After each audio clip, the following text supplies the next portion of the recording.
Com a palavra, o general Mourão. Segunda-feira acontece uma coisa, na terça outra, na quarta uma terceira, e a gente não sabe para onde vai. Então essa é a realidade que nós estamos vivendo e que nós temos que enfrentar. Não podemos fugir disso. Próximo, Ferraz. Então, mais do que nunca, a gente precisa vigiar com muita atenção tudo, porque o mundo está complicado.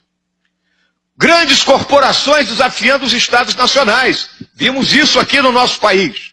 As grandes empreiteiras, né, praticamente tomaram conta do Estado. Já me referi ao impacto dos grandes acontecimentos em tempo real. E grande número de atores governamentais que ocupam espaços que seriam do Estado. O interesse público e privado com grande interação e levando a quê? A corrupção. O crime organizado, né? Possibilidade de um novo colapso do sistema financeiro. Aí o pessoal alardeando que a Bolsa de Valores atingiu 75 mil pontos. Vamos olhar lá. São 4 grandes empresas que detêm 60% das ações. 2 são banco, Itaú e Bradesco. E as outras 2 são empresas de commodities, Petrobras e a Vale. O resto são pequenas empresas.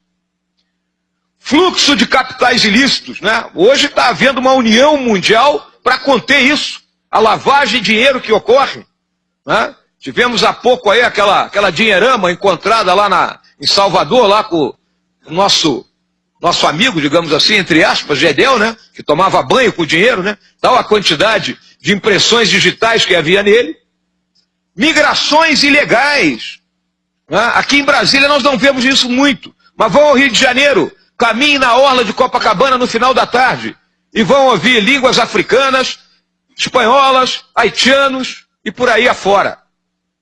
Conflitos armados, doenças infecciosas, a febre amarela voltou, chikungunya, zika, coisas que nós julgávamos banidas, esgotamento das fontes de energia. E o nosso país tem muita fonte de energia. Olham para a gente com olho grande. Espionagem, a instabilidade dos regimes. Os políticos hoje eles falam o que as pessoas querem ouvir, não têm compromisso com o futuro e vence a eleição o político, o melhor marqueteiro e capaz de reunir e interpretar maior volume de ideias para, digamos assim, enganar a população. Próximo. Contingente de excluídos. E aqui eu quero dizer que excluídos não são pobres. Nós que operamos nas favelas do Rio de Janeiro, na Maré, no Alemão, ali nós vemos a realidade do excluído, é aquele onde o Estado não chega. O Estado não retira o lixo, o Estado não mantém a escola, o Estado não mantém a unidade de pronto atendimento funcionando, o Estado não coloca o saneamento básico, o Estado não dá nada para essas pessoas. Aí quem é que dá? É o traficante. O traficante vende o gás, o traficante vende a internet, o traficante vende a TV a cabo, o traficante bota um médico lá dentro para atender a população. Esses são os excluídos. Os nossos países dependem da exportação de itens primários e de pequeno valor agregado. Então está aqui, ó, nossos principais itens: ferro, petróleo, açúcar, soja, cobre, ouro. Esses são os principais itens de importação. Nada de produtos industrializados. Os grandes compradores, 35% do que se vende da América do Sul compra os Estados Unidos, 27% a China. São os 2 grandes compradores. Próximo. Regimes políticos frágeis. Está aí, ó, Venezuela com problema, Equador com problema, Bolívia com problema. Insegurança institucional ligada à fragilidade dos regimes. Próximo. Diplomacia paralela, regida por atores não institucionais e com estratégias, em tese, pouco transparentes. Mas nós sabemos que são bem transparentes. Qual é a diplomacia paralela? Está aqui, ó, o Foro de São Paulo, que todos os senhores e as senhoras conhecem muito bem. Mas em algumas plateias que eu compareço, o pessoal desconhece. Está aqui, ó, criado em 1990. Olha quem está aqui, ó. sentadinho aqui, ó. Amigo lá do nosso, na época ainda, o Fidel Castro. O que o Fidel Castro fez? Quando acabou o ouro de Moscou, ele criou essa organização. Próximo aí, Ferraz. É a mais vasta organização política que já existiu na América Latina. Participam todos os governantes esquerdistas do continente. Mais de 100 partidos legais e várias organizações criminosas ligadas ao narcotráfico e ao sequestro. Tínhamos as Farc agora vão virar um partido político, e o Movimento de Esquerda Revolucionário Chileno, entre outras. Fora de São Paulo, está atuando? Está atuando. Próximo. Aqui, ó. Segundo encontro, 15 de julho. Solidariedade a quem? Lula e a Venezuela. Então, esse pessoal não desiste nunca. Hã? Aquela história, sou brasileiro e não desisto. Aqui, ó, essa turma aí não desiste. Próximo. Aqui temos condições favoráveis à atuação daquela criminalidade transnacional, inteligência dos grandes países, ONGs, grandes empresas e decisões das organizações multilaterais. ONU, OTAN, decisões desses grupos nos influenciam. Somos vulneráveis àquelas ameaças globais e aqui estão os maiores produtores de droga. Bolívia, Peru, Colômbia na cocaína e Paraguai na maconha. E quem é o grande mercado consumidor? O Brasil. Crise política, preciso discorrer da crise política, de todo o esgotamento do modelo implantado a partir da Constituição de 88, que um dos partidos políticos existentes hoje chamou de presidencialismo de cooptação. Preciso discutir da baixa representatividade dos poderes da República. Preciso tratar da forma como nós temos uma proliferação de partidos que não representam a ninguém. Algum dos senhores e as senhoras se sentem representados por algum partido político existente? Está coerente com as ideias que a gente comunga? Então nós precisamos reformar a nossa política, com urgência, para que ela viva com P maiúsculo e não com P minúsculo. A crise psicossocial, a crise de valores da sociedade, Ricardo tratou dela, o Ricardo esgotou praticamente a minha palestra. Essa crise, ela está atacada onde? Na célula máter da sociedade, que é a família. A partir do momento que se busca destruir a família, nós vimos agora essa questão do Banco Santander patrocinando uma exposição onde até zoofilia era mostrada para crianças. A que ponto a gente chega?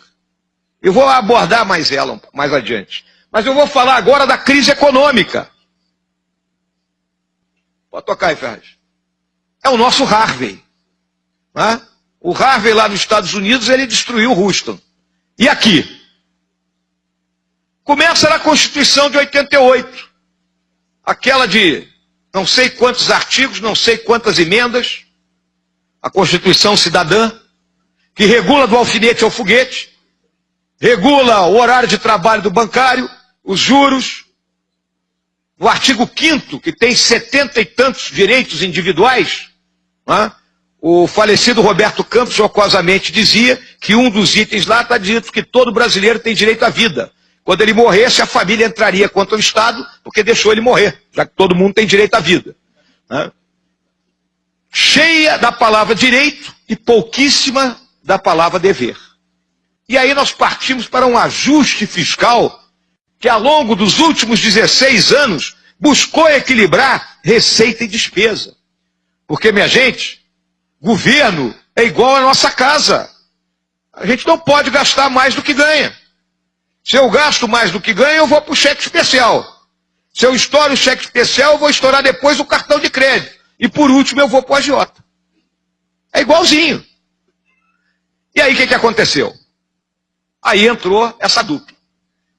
Lula 2, que o Lula 1, ele estava controlado pelo Palocci ainda, que agora é um médico frio e calculista. Né?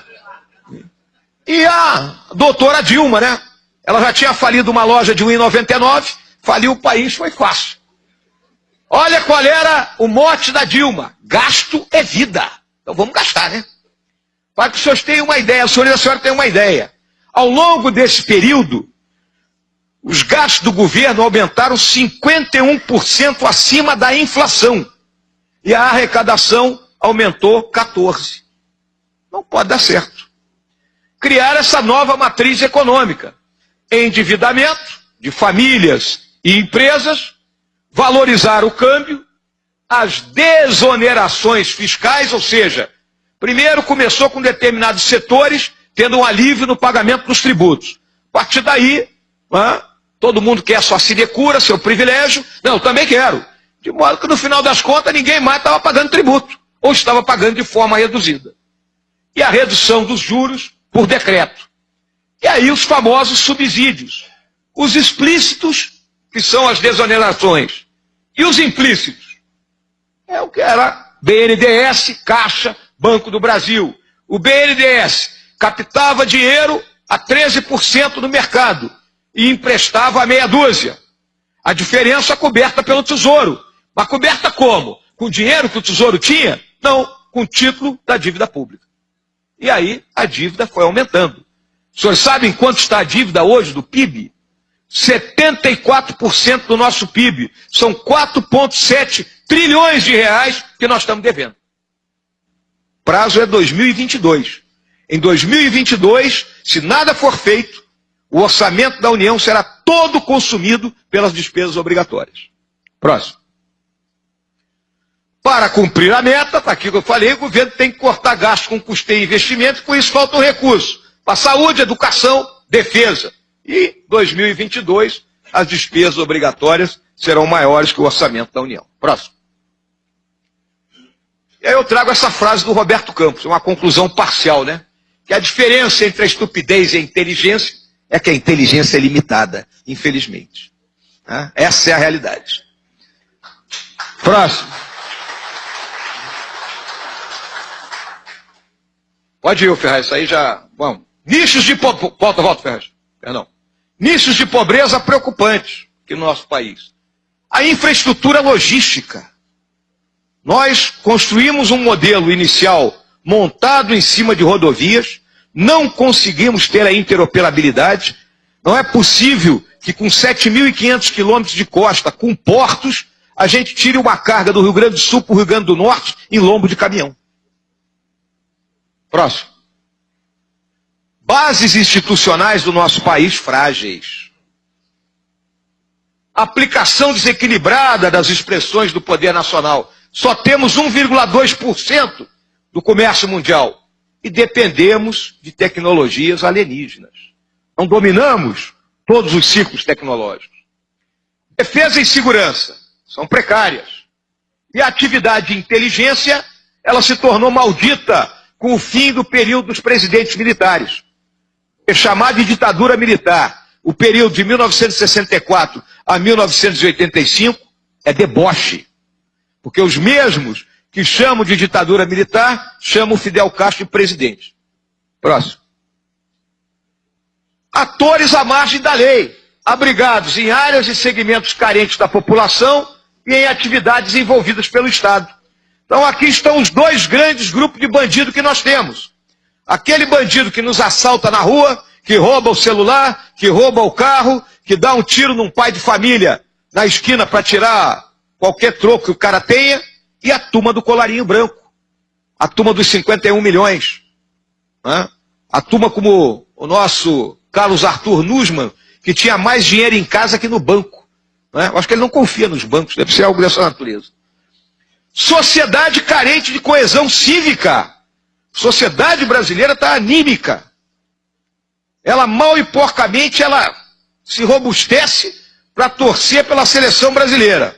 Ou então sai brigando entre si em qualquer jogo de time de futebol. Crescimento insuficiente e o Estado é partidarizado. O partido assume, ele loteia tudo. Tal ministério é do Cicrano, o outro é do Beltrano e aquilo é porteira aberta. Coloca quem ele quer lá dentro e vamos dar um jeito, né, de fabricar dinheiro. E aí a gente se lembra sempre daquele personagem do Justo Veríssimo, né? Do Chico Anísio, o Justo Veríssimo, né? Aquele deputado que só queria uma mamata, uma negociata, é o que nós vemos. Índices preocupantes de corrupção. Próximo. Senhoras e senhores, a polícia vive o pior dos mundos. Se ela age como polícia, reprime, prende, mata, a equipe dos direitos humanos aí, da Maria do Rosário e Jean Willis e outros, né? Randolfo Rodrigues, por aí afora, vai cair em cima da polícia. Observe e leiam uma página do Globo, qualquer dia da semana. Os senhores encontrarão o seguinte relato. Na comunidade do Pavãozinho, na localidade conhecida como Vietnã, o grupo de policiais estava patrulhando e encontrou marginais armados e houve o confronto. Queriam que houvesse o quê? Que a polícia fugisse e deixasse os marginais armados tomando conta da área. Então a polícia vive o pior dos mundos. Tem que mudar isso. Somos suscetíveis a todas aquelas ameaças transnacionais. Dificuldade para garantir as vias do nosso comércio. A nossa marinha, a nossa força aérea, sucateadas. E o Estado? É caro, minha gente. O Estado é muito caro. Somos extremamente burocratizados. Em tempos de tecnologia, intenso uso da tecnologia de informação e comunicações, ainda tem carimbo, hein? Ainda tem carimbo. Corporativista em alguns segmentos do funcionalismo. É só o privilégio. Valorização assimétrica de servidores e práticas obsoletas na máquina pública. Os padrões de referência são os países mais desenvolvidos. Nós não vamos nos basear na Somália. Não vamos nos basear no Sudão. O nosso povo, ele quer o quê? Ele quer um padrão FIFA, né? É um padrão FIFA, que foi cunhado. O cidadão cliente hoje, ele não aceita mais ser tratado como uma pessoa de segunda categoria. Se ele paga imposto, ele quer a restituição daquele imposto. Se ele paga IPVA, ele quer rua calçada, ele quer estrada que não seja esburacada, né? Ele quer segurança. A extensão dos direitos sociais aumentou, né? Nós tínhamos a massa dos excluídos, é um fator desestabilizador. Tem que entender isso. E há uma reação à cultura burocrática e à má qualidade do serviço público. O servidor público, o próprio nome está dizendo, ele tem que entender que ele presta serviço à comunidade. Ele não está fazendo favor para ninguém. Avante, segue em frente, que o povo já está contigo.